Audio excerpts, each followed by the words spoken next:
Riverdream at Sunset, a Manuscript by Groaning Grey Agony. Read by Ilya Leonov. Introduction. Not very long ago, I won a lot at Berman's Auction Gallery in Dover, New Jersey, which included a box of old books, most of which were in poor condition. One, entitled Ways of the Wasp, had lost its spine and a number of pages, but between chapters 12 and 14 I discovered a handwritten manuscript. I knew at once that I had made an important find, as the handwriting and the style of the contents left little doubt as to the identity of its author. Edward J. M. D. Plunkett, 1878 to 1957, the 18th Baron of the Irish demesne of Dunsany, was a renowned and influential author of fantastic tales, who wrote under the pen name of Lord Dunsany. His evocative and poetic style, rich in the names of invented and exotic lands, and the sense of the uncanny and wondrous that pervades any tale of faery, influenced many writers, among them H.P. Lovecraft, J.R.R. Tolkien, Larry Niven, and Arthur C. Clarke, who was inspired by Dunsany's Jorkins stories to write his Tales of the White Hart. Formal authentication of the manuscript is in progress, but I have retained scans of the original, and have transcribed it as best I can. Considering both the age of the manuscript and its subject matter, which should be of interest to the readers of this site, I have presumed to present the transcription here. For how short a while man speaks, and withal how vainly, and for how long he is silent.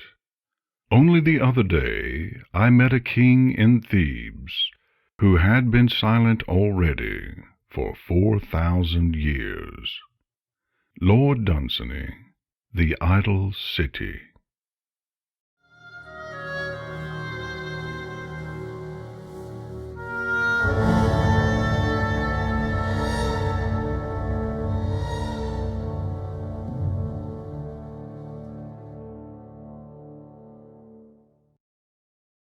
The Riverdream. It happened one afternoon that, following the directions of an old woman, and particularly the detailed advice of her black cat, I took a boat out upon the Thames and rowed for a while, until the outskirts of London were well behind me, and brick and beam gave way fitfully to heather and gorse. And when I had heard the song of the thrush 7 times in succession, I then performed certain actions that the cat had suggested in a dry, mocking tone, then closed my eyes and rowed 3 times widdershins, and when I looked again a fork in the river was apparent, where none had been before, and I turned my boat down this course. The tide of the Thames was on the ebb, and the exposed mud along the river banks displayed hints of what the river was ordinarily given to conceal, and not all of these things were pleasant to behold. Still, I rowed idly a while, under the blue sky and bright sun, until the thrush was audible no more, and the reeds grew thickly about the banks, swaying and whispering in the soft breeze, like gathering spectators. And then I put up my oars and lay back in the prow of the boat, resolved to drift where the river might take me, and see what new pathway to dream I might thus discover, for the journeys had proven more difficult as of late. The gentle heat of the late afternoon lulled me, though my eyelids were suffused with flickers of red and orange light from the sinking sun. As I drifted, I mused upon the chariot of Helios, later steered by Apollo, and wondered what a world would be like, where the sun was no remote force locked to the stars, but an object palpable and near, and thereby I fell into a fancy. There is a time that comes to all gods, and the time for the Greek gods had been and passed. Olympus had been dismounted, for the earth was no longer the fixed foundation of everything, and could support Olympus no more, nor was there any ethereal realm it might call home. And the god of the sun, finding his office to be supplanted by a great and distant sphere of incandescent gases, was superintending the dismantling of his fiery chariot, and his workers rapped at the gilt frame with mallets of asbestos, and the winged horses that drew the solar chariot stood near by, restless in their harness. One, a gray stallion, said, "We are to be put out to pasture. I, for one, shall be glad of a long rest, with no more onerous duties than to crop the grass, and roll about on the earth, and rut." Another, a white mare, replied, "I have known no other life than the daily tread amid the stars of the sky, so that the constellations are like well-worn paths to me. My hide can resist a heat no furnace can produce, and my unblinkered eyes are full of the golden light of the sky. What pasture could ever contain me?" And when the solar god turned his beasts loose from their harness, the white mare stayed by his side, and nuzzled his hand, and said to him, "I beseech thee, master, findest thou for me another fate, or slay me, for the fires of the heavens burn within me, and may not be banked nor quenched." And the solar god lifted her head, and stroked the stardust from her mane, and said, "Thou art a noble steed indeed, and of prestigious and ancient blood, and wert thou always my favorite. But my power wanes, and few are the boons that I can grant thee. What wouldst thou have me do?" The white mare stood firmly upon the earth, and looked him fully in the eyes. "Master, if I cannot continue to draw the solar chariot for thee, for that the humans now follow a distant star, then I would draw it for myself." The solar god smiled gently, sadly. "Wouldst thou indeed take thine own place in the heavens, like unto thy stellated ancestor? It is not a simple choice. Be warned that the same knowledge that hath undone me may come for thee as well. For ever the eyes of humans seek outward, and they cease to trust what they once knew for certain, and thus perish the gods." "If thou wilt permit it, master, I would seek that fate, and try for myself what might be wrought from what remains of wonder. And should I lack for faithful followers at first, my own earnest certainty must suffice."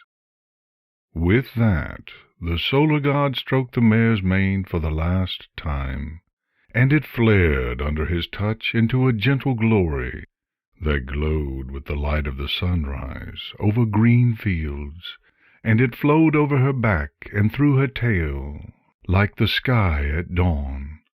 And he reached to the disjointed pile that had been his chariot, and took up the hub of the wheel of the sun, which yet burnt with a blinding flame, and set it upon the mare's back.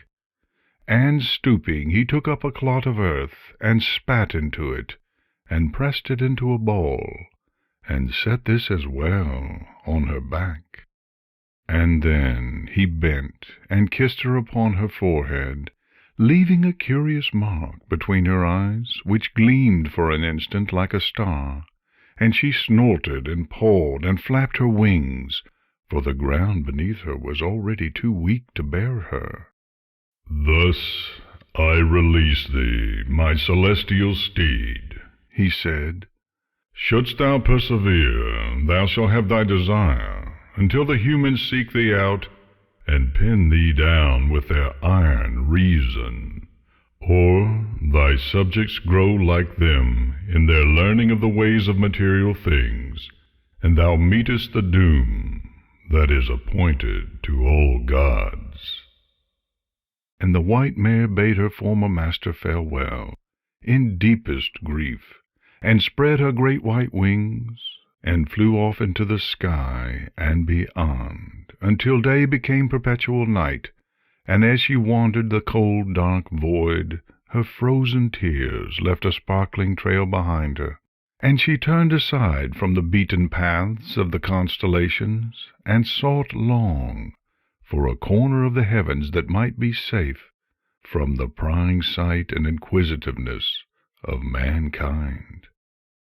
And having found a dark nook between a secluded nebula, there she placed her clot of earth, and set the fiery hub to circle it, and nurtured them in the course of star-wheels, with nothing save her own piercing faith and the water of her tears.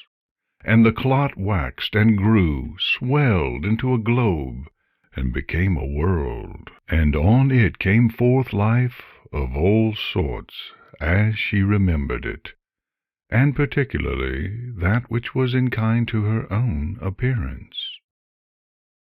A shadow fell across my eyelids once, then twice, and my reverie was broken.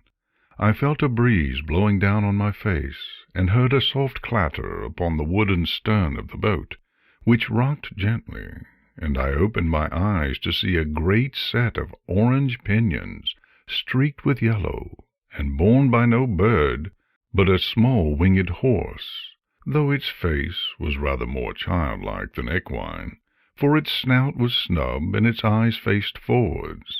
Its hoofs settled upon the stern-boards as it seated itself, folded its wings, and gazed at me with great, deep, rosy eyes, full of blazing curiosity. Without thinking on my part, I sat up and reached forth, for I desired something more than the faith of the eye, and my visitor felt the same, for it leaned forward as I arose, and my hand met its hoof midway between us. The hoof was smooth and striated with translucence, warm from the afternoon sun, and of a color with its dusky orange fur. The creature laughed as my hand touched it, and bent its neck to peer closely at my fingers, and sniffed them. Then it raised its eyes to mine, and to my surprise directed towards me the sounds of speech. My first attempt at a reply confused it, but its answer I at length perceived to be a corrupted sort of Greek, and our discourse followed in that tongue. I learned that her name was Ioli, and she had been tending the clouds along the river, as if their fleece were actual rather than metaphoric, when she spotted a loose boat bearing such a curious monster that she could not resist a closer look, and she asked whither I was born, and I replied that I had no design to go any further than her company at present, for she seemed as curious to me as I to her.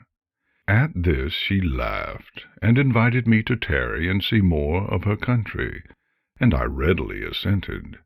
She bent her neck to take up the painter in her teeth, and spread her wings to take flight, and thus swiftly towed me to shore, where over some low hills could be seen a small number of timber-framed houses and thatched roofs. As she tied the painter to a dock, I gazed about me at the wider landscape. The verdant countryside was neat and well cultivated, and beyond this vast grey mountains and green hills rose improbably tall and round, as if they had grown bulging from a burgeoning globe, like lumps in batter, or frozen waves of a rolling ocean. I was most interested to see the sun of this land, but it had already passed behind the hills, and the sky beyond was taking on itself the colors of sunset, like a golden shawl.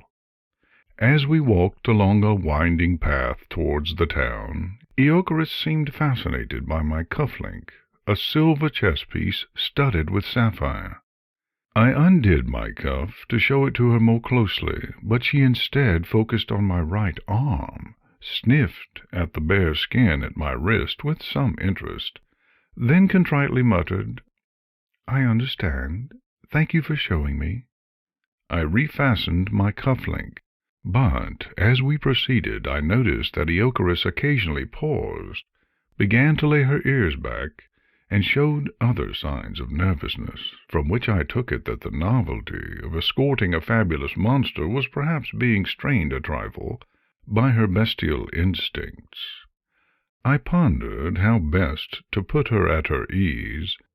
Then I altered my walking gait, kicking my heels against the ground with each step, so that each of my footsteps were doubled, matching her four-footed rhythm.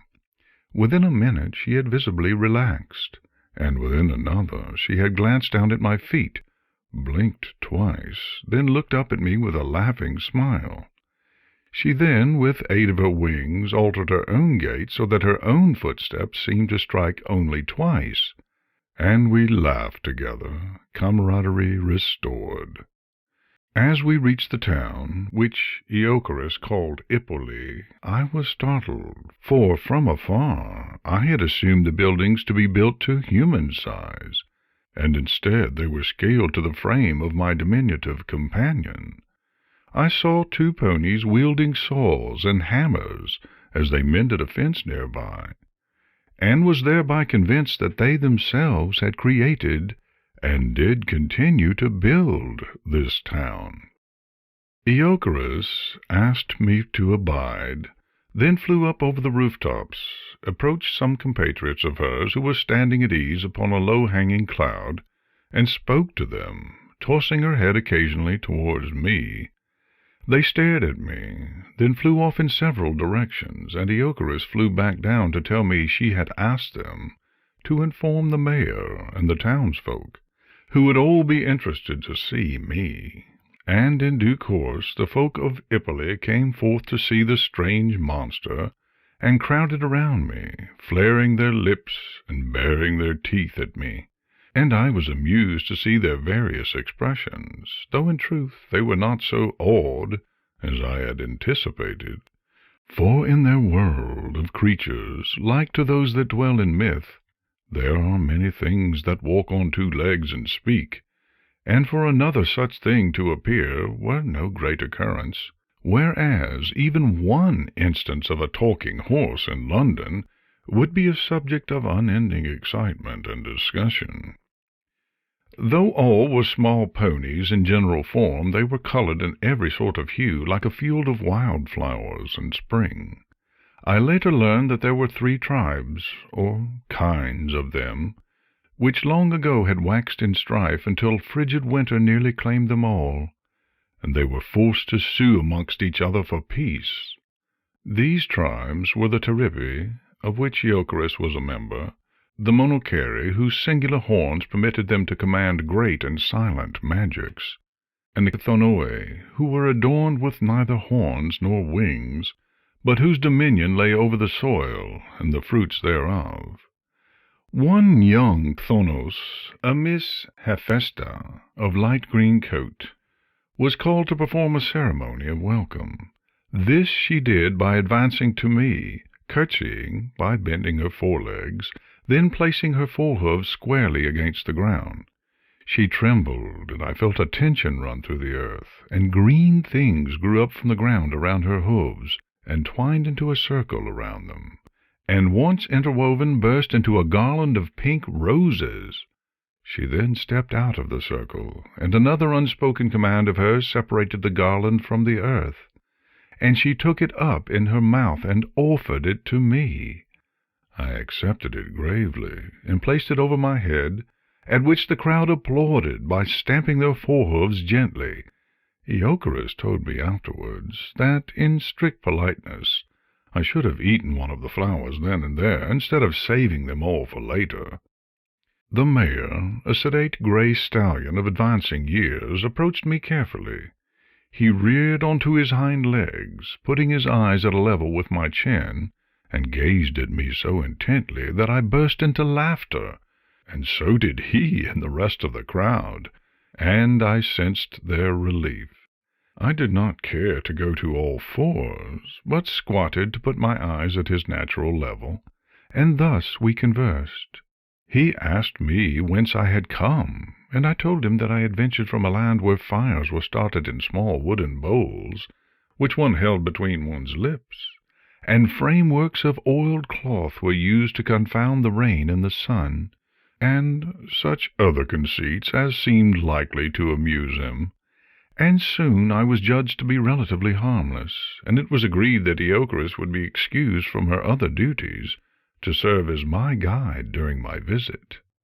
And the ponies decided to hold a small celebration, for since the town of Ioli was small and but recently founded, it was considered a mark of good fortune for a stranger to arrive. Thus they soon assembled a small tented pavilion in the rudimentary town square, and food and drinks were brought forth on wooden trays that the ponies held in their teeth or carried on their backs, while I sat cross-legged on the ground at one of the tables, as I did not find their long, low cushions to be suitable. And though much of the food was not palatable to me, I did find that such of their pastries that did not contain hay were of acceptable quality, and the fruits they served positively glowed with a natural vivacity and were correspondingly delightful. And certain of these fruits, together with an earthy sort of red grape, were the basis for a variety of sweet, or even salty wines and ales, which the ponies served right from their casks, and which made the time pass agreeably. I showed the ponies my pocket-watch, which fascinated them, and which they made me wind again and again to sound the chime, and I asked them about a certain symbol that appeared on the tint, a stylized sun, radiating golden flames, and they told me that this was the symbol, or destiny sigil for their ruler, a white mare who governed all the tribes, and who held power over the land and over the very sun itself, which was her duty to raise each morning. I was determined to see this, and Iocharis told me that she knew of an excellent spot from which to view the event, and would guide me there in due time. And as the afternoon deepened into evening, and the first stars appeared in the sky, the celebration likewise began to dissolve. But I noted to Iocharis that the Chthonoi had been by far the earliest to take their leave. She told me that sometimes the Chthonoi betook themselves of a night to perform a particular ceremony, which they thought to be secret, and that tonight was certainly one such night, and she asked if I would like to see it from the air. I ventured to doubt that such a small steed as she could bear me any distance on land, much less aloft. She laughed, and said that while she could indeed find the strength to bear me for short distances, she had something else in mind for our journey, but that the preparation would require aid from a friend of hers. We took our leave of the pavilion, and Iocharis went swiftly aloft and circled over the town, until with a cry of delight she espied her friend. Then she flew back to me, and guided me the right way, flying over my head. Together we went to an empty field at the outskirts of Ioli, where a monoceros of deep blue coat stood utterly still, though his horn was lit with a rippling burgundy glow. The same sort of glow also surrounded a shovel which was striking deep into the earth, and had already made a deep hole in which a child might readily curl up. Iocharis introduced me to the monoceros Hespericles, who said that he would be glad to help us, but that he must first complete his present task. He cast the shovel aside, and then the glow of his magia illuminated the interior of a wooden bucket. A large and ancient book, swollen and dripping with water, rose from the bucket, floated over the hole, and was laid gently within it, and the shovel was taken up again to cover it snugly with earth. No regretful author or sadly smiling critic had ever consigned a volume to eternal rest in such a tender manner. I remarked upon the strange sight, and Hespericles said idly that knowledge was as fruitful a seed as any in nature, but would say no more on the subject.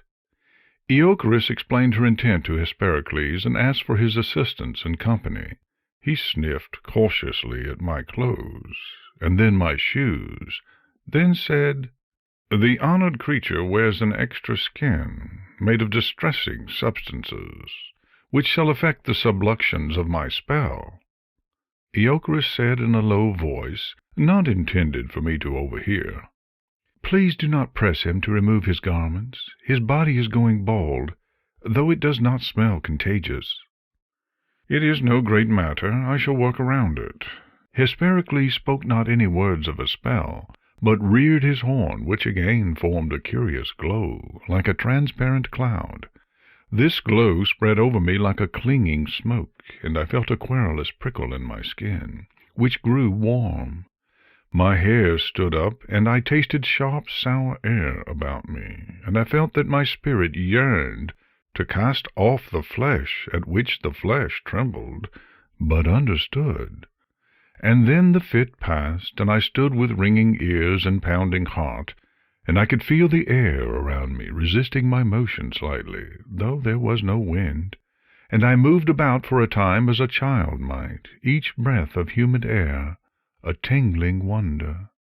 And Iocarus flew out over the river and its fog, and dashed about swiftly, until she had gathered up a cloud, and pushed it over to me as a child might push a balloon, and made signs that I should touch it. And when I tried to walk into it, I bumped my shins and fell onto it, and it shook like a great jelly, and where I touched it felt soft but gently prickling, like ice needles, and the laughter of the ponies rang like raindrops in spring water. And Iocarus leapt up and landed squarely within the middle of the cloud, and punched a depression into it, making it like a bowl, then flew around it, striking at it with her hooves, until the cloud was shaped like a sleigh, and she motioned for us to enter. Trembling, hesitant, I took a seat, and Hespericles, having enchanted himself with a similar cloud-repelling charm, leapt into the sleigh, and calmly sat beside me. Iocarus shouldered her way into several long, thin wisps of vapor that served her as a harness, then spread her wings wide and thrust herself into the air, and we were pulled aloft in utter silence, save for the rushing of the wind and the thudding of my heart. And I had an urge to pray, but was reluctant to supplicate the goddess of this world, and so I chose to give a prayer for good fortune to Ha Calijo, a little god of ebony, inlaid with a round Chalcedony belly. He fit comfortably into my vest pocket, and he had sometimes given me good results when attending horse races. And as we flew along the river, away from the town, and over the darkened fields, I heard below a thunderous thrumming, and soon I could see ahead a great herd of chthonoi racing across the land, multicolored, as with other ponies, but muted in their tones like the leaves of autumn.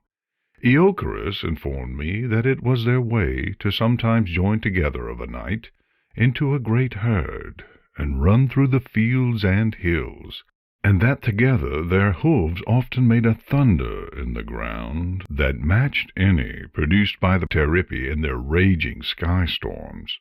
And as we passed over the surging herd, it seemed that the very land about them shifted in hue and shape as they passed by, as if they were like a great fish passing just under the surface of the ocean, or as if their collective power impressed the land with a weight that it could not bear without bending. Hespericles mentioned that the chthonoi would not readily speak of this right of theirs, but certain authorities of the monarchy held that the chthonoi thought themselves to be making the world to turn properly, which was primitive nonsense, for any right-thinking pony could perceive that the heavens circled neatly about the world as a natural course, which could not happen unless the world were a fixed and unchanging foundation for all. For my part, I made no objection to his reasoning. And the river soon bent its course from that of the steadfast herd, and passed through a vast forest, which was much darker than seemed warranted by a wood in evening, and Iocarus kept good speed in flying over it. I was told that the forest was seldom traveled, for sometimes ponies would simply disappear in it, or emerge twisted into mocking shapes of themselves. And the very darkest of the trees of that wood were not content, to merely overgrow paths and mislead travelers, but had the power to send forth forms of their own substance, in the shapes of fell creatures, to more certainly wreak their evil will. Hespericles said that according to one legend the trees of the forest had once been bright and healthy, but a terrible battle of magic had once happened there between the creatures of the daylight world and flying dark things that emerged from hidden caves, and though the darkness had been cast back, the land was forever scarred. Iocorus objected that none of the Teripi would ever have taken part in such evil doings, and Hespericles stated that the record spoke not of Teripi but of other creatures, with heads like horses but wings like bats, and of monstrous size. He could personally attest that the forest held things of foreign nature to the rest of the world, for he himself had ventured into the woods on occasion, and discovered a stone circle tended by small brown creatures that chittered at him in fluttering tones in a language he could not understand, but which somehow conveyed to him that he should take his leave and not return. At the far side of the dark forest we passed by the sad ruin of a town, whose round houses with conical thatched roofs were rotting into the soil. Hespericles told us that the village had been named Punda Miliangi, and that it had been founded by a tribe of zebras from far over the ocean, a race proud and haughty, whose magic power lay not in horns, but in the sculpting of words of terrible import, and the crafting of odoriferous concoctions. And one amongst the zebras, a powerful alchemist named Umbasti, had taken offense because a young colt of Ioli had not folded his ears back and smacked his own snout with a forehoof when offering an apology for coughing too loudly, and Umbasti had spent 7 days and nights crafting a potion of vengeance which escaped his control. It slew him, and overwhelmed the village of Punda Miliamji, and would have covered the world in a foul, wine-colored ooze if it had not been stopped by means of fell magics borne by a mysterious race named the Tarasoi, who had never been seen afterwards. And since that time the village of Punda Miliamji lies abandoned, and the few zebras that remain occupy squalid huts in the forest, and the folk of Ioli will have nothing to do with them. Soon the forest receded, and as we flew again over the winding and turning river, I marked something from the corner of my eye. It was an oxbow lake, of the sort that a river makes when its changing course abandons a loop of itself, and I asked Iocorus to fly over it.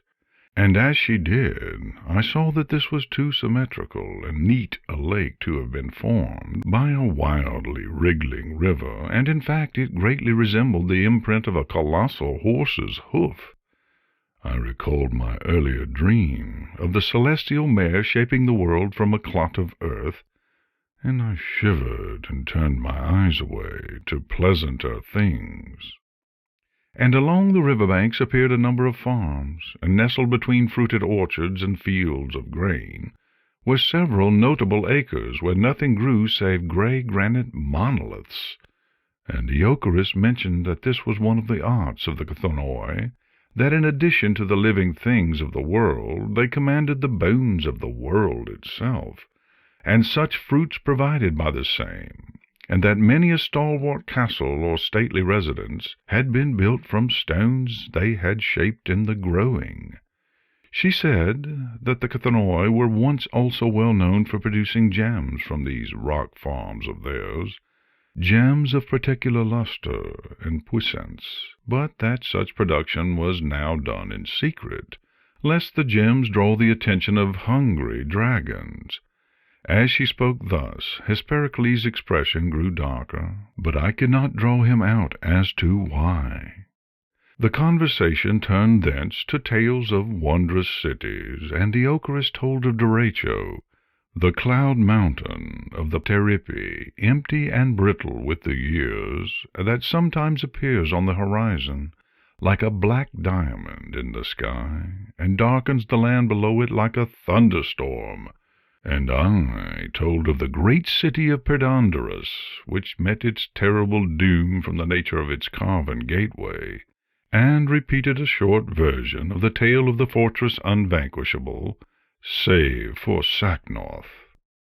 And Hespericles then stirred from his dark mood, and reached into his own lore to tell us of the city of Orchiaion, whose inhabitants disappeared one night in puffs of green flame, and were never more seen, and that some suspected that dragons had spirited them away for reasons not pleasant to relate, and some asserted that no one had ever lived in Orchiaion at all, save for the spiders. And as we told tales of cities remote in dream, another worthy of attention lay ahead, a great hill of white buildings floating in the air, with grand arches and colonnades sculpted entirely of the same clouds that formed the sleigh in which we rode, though it seemed so solid and massive that I looked in vain for a mountain beneath it that could support it at this height, and everything glowed blue and silver in the moonlight, save where rivers of rainbow, bent to flow like water, coursed along aqueducts and over falls and into reservoirs that shimmered and shone with bright colors like an aurora, but one born of the tropics and not of the frigid north. And Diocorus announced that this was Nephilia, the great cloud city of the Teripi, and source for the weather of the land.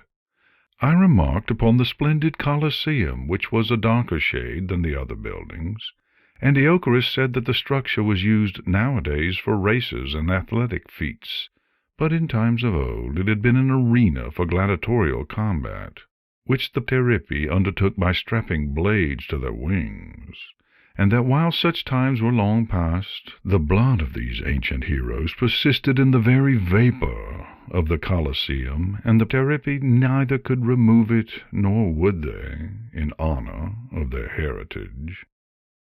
Iocorus flew once around the city, then below it, and swerved amid cascades of rainbow streams that fell from the gray-blue undersides, until she reached a small cave, the source of one of the streams, illuminated with shifting glowing color inside, and landed the sleigh there. And as we looked out from the mouth of this cave, we saw amid the low round hills before us a vast mountain that stood straight and impossibly tall, and to its side clung an equally impossible castle of slender towers and ethereal mane, golden in hue. Iocorus pronounced this to be Acrocastra, the palace celestial, from where the goddess of this land was wont to raise the sun each morning, and that this cave afforded an excellent view of the event, and that we needed but wait. I hesitated to emerge from the sleigh, though it was really no more substantial than the floor of the cave, until Hespericles gave me what I suppose might be called his Hippocratic oath that his powers would support me on the vaporous terrain of Nephilia. And so I gingerly stepped forth and took a comfortable seat on a ridge near the rushing stream. As we passed the time, I permitted the ponies to eat up my garland of pink roses, and Iocorus produced a bag of wine that she had bought from the celebration at Ioli, and I also brought forth a hip flask of honeyed whiskey, for which Iocorus crafted little cups of cloud stuff, and both ponies pronounced my offering to be an excellent tipple. I questioned Iocorus further about this city of Nephilia being the source of all weather of the land, for I was doubtful that any one small city could truly spread its influence so far. And she laughed as though she found me silly, and told me that in making the winds and the rain, even the smallest of butterflies and birds play a part. For even the whisper of a butterfly makes an echo, and like unto a single word of kindness spoken in sincerity, its influence may spread and multiply in ways unseen. And once the ponies were fully in their cups, I steered Hespericles toward earlier topics he had not seen fit to discuss, and at last he mentioned that gems found in the ground were in reality crystallized magia that would form over many years around any object meant to channel the same, such as the horn of a monoceros, and that often the finding of rich clusters of gems in the earth meant that one had discovered an ancient graveyard of the monoceri. I could coax him to say nothing more on the topic, so I called his attention to the splendid moon of this world, which was not like that of earth, for the dark seas on its face formed the design of a unicorn's head, and Hespericles told me of a legend that a dangerous nightmare had been sealed within it long ago, at a time when the moon refused to descend at its appointed hour. At this point, Iocarus yawned, excused herself from the conversation, and curled up on a small hillock of cloud to nap. But I plied Hespericles further with the contents of my flask, which was rather stronger than their fruited wine, and he at last told me that legends held that the nightmare was in reality the sister of the celestial mare, for the moon lay as close to the world as the sun, and that she had attempted to revolt through alliance with a sort of winged horse serpent who had laid waste to the land. I recalled my fancy from earlier that day, and wondered if one of the gloom-shrouded steeds of the moon goddess had likewise sought her freedom along with the white mare, perhaps bringing with her a small white-pocked pebble. And I reflected to myself that, even with a gift given by a god, there might still lie a worm. Hespericles, with wavering hoof, then pointed out to me 4 stars in that night sky, and marked a point where they would converge, and claimed that within 100 years the moon would likewise cross that point, and that the legends disagreed on what would happen thence, and that some said that the moon would split into 4 pieces like an orange, and some said that the moon would give birth to a moonlet, violet in hue, but that some asserted instead that the moon would wax with a terrible power, and the sun would flicker out, and that the moon would thenceforth shine over a blue world, limned with cold silver light for evermore. He grew gloomy, and little more would he speak on that topic, and so in silence we waited out the time amidst the snores of Iocarus, while the stars turned gently in the great wheel of the sky. From time to time I consulted my watch, and as the hour came for dawn to approach, I gently wakened my little relative of Pegasus, and she yawned, belched, and stretched in an artless manner. Then the 3 of us gazed out of the cave at the starlit landscape in the great palace of Acrocastra, and peering with keen eyes at a balcony on the highest tower, I saw the celestial mare emerge, regal and white, wings folded at her side, and a great horn on her forehead. And she reared rampant, and spread her wings, and rose from the balcony, and the moon descended over the horizon, and the stars dimmed, and her power grew within her, until she shone like the very object she meant to summon. And I saw a thing that was like a sunbeam, but in reverse, in that the solar ray emanated from her horn, and reached out to the horizon, and only after it touched the distant mountains did the orb of the sun arise. It was an eye-dazing sphere of glowing bronze, and great flames curled lazily from its side. And she raised her head gently, and the orb rose over the mountains, and spread its light over the hills and dales and countryside, and its light sparkled in the vapor around my feet, as the mists of morning rose from the fields. The light fed the earth even as a mother's milk feeds a baby. We are glad of a fire, but we do not love it. This light, though, born of an unshakable resolution, also spoke to the heart. My pulse raced, and my face shone with joy, and my feet yearned to dance with Pan and the pagan gods amongst the distant hills. I turned and hugged Iocharis in a grip of tremendous euphoria, and she returned my embrace politely, and I tried in fumbling earnestness to communicate the full strength of my emotion. But the ponies, though respectful to me, were not strongly moved, for to them it was only the everyday miracle. Even so, something disturbed me about the landscape before me, and I studied it in increasing dread, as when you are told that something that lies hidden in your room is going to kill you. And then I realized that the celestial mare had not left her balcony, and was quite still, and I could just mark by the shape of her head, and glints that I took to be her piercing eyes, that she was staring in my direction.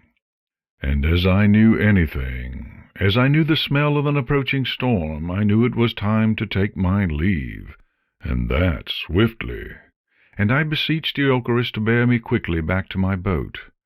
As she prepared the sleigh, I shifted near by in a feverish heat, almost dancing in agitation, and turned to Hespericles for comfort, but he only winked slyly at me.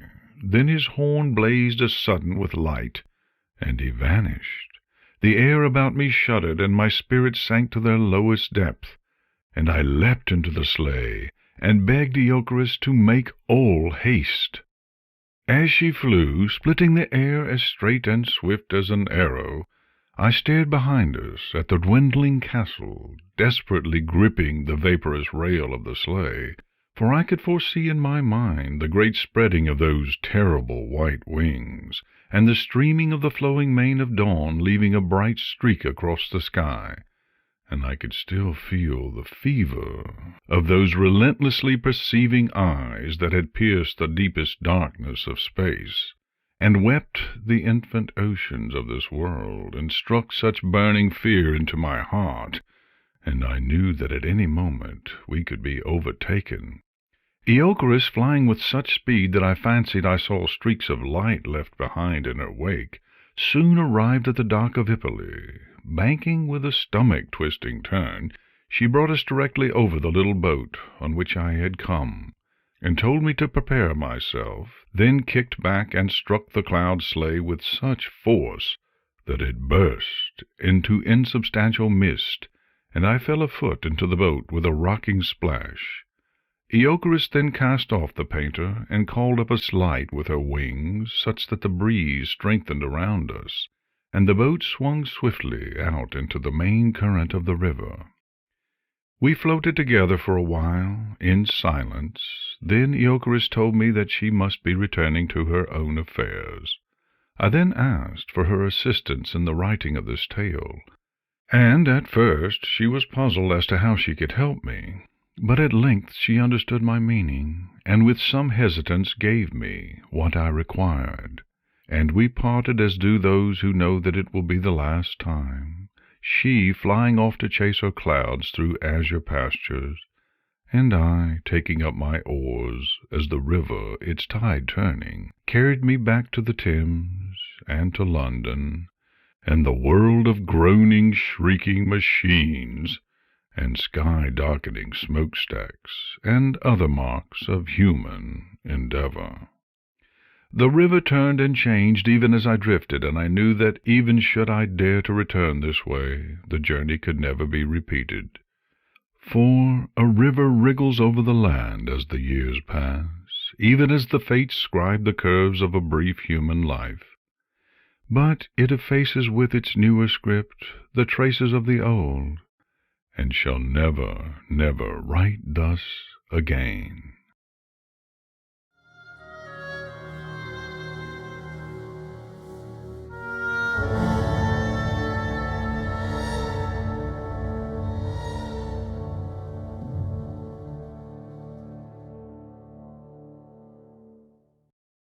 Afterword.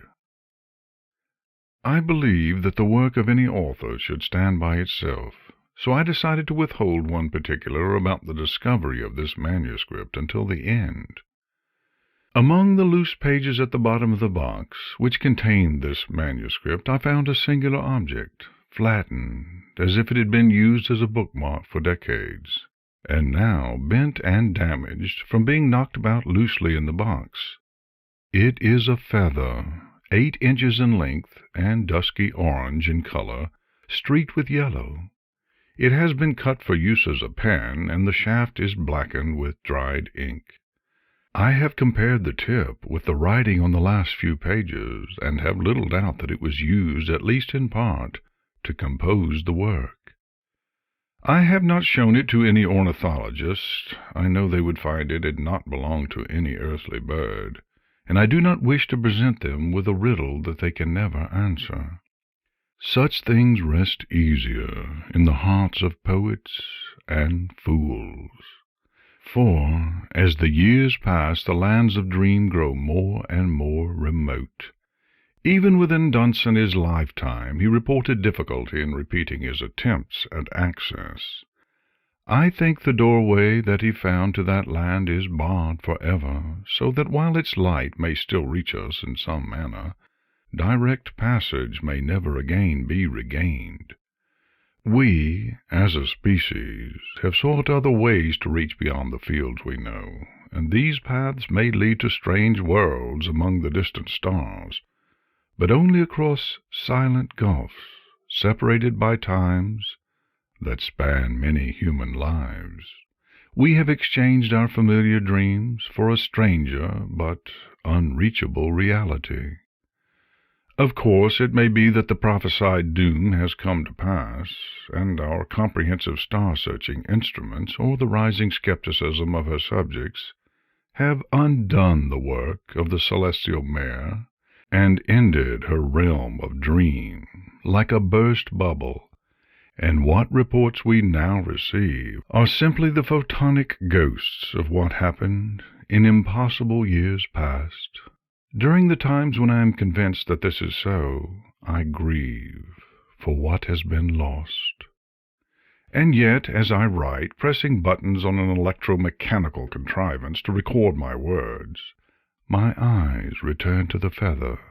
I take it up at times, and feel its powdery dryness, and perceive the smell of a remote summer still detectable, despite the odor of age-browned paper. It had its own tale to tell, in its own way, and though it shall not fly again, save in fancy, it did what it had to do, in the time allotted to it, and its presence tells me that perhaps, like the ever-propagating lights in the sky, my own efforts may last for a time beyond my span. And perhaps the fact of our awareness, the existence of a new generation being fed upon wonder, is itself a sign of hope. I cannot tell, and perhaps it is not my place to say. Lord Dunsany had but a decade before my birth begun his long silence, a silence in which I shall join him in but a handful of decades hence. It is a sort of inverse choir in which we all shall eventually take a part. With this in mind, I encourage you, reader, however vainly you do so, make noise while you can.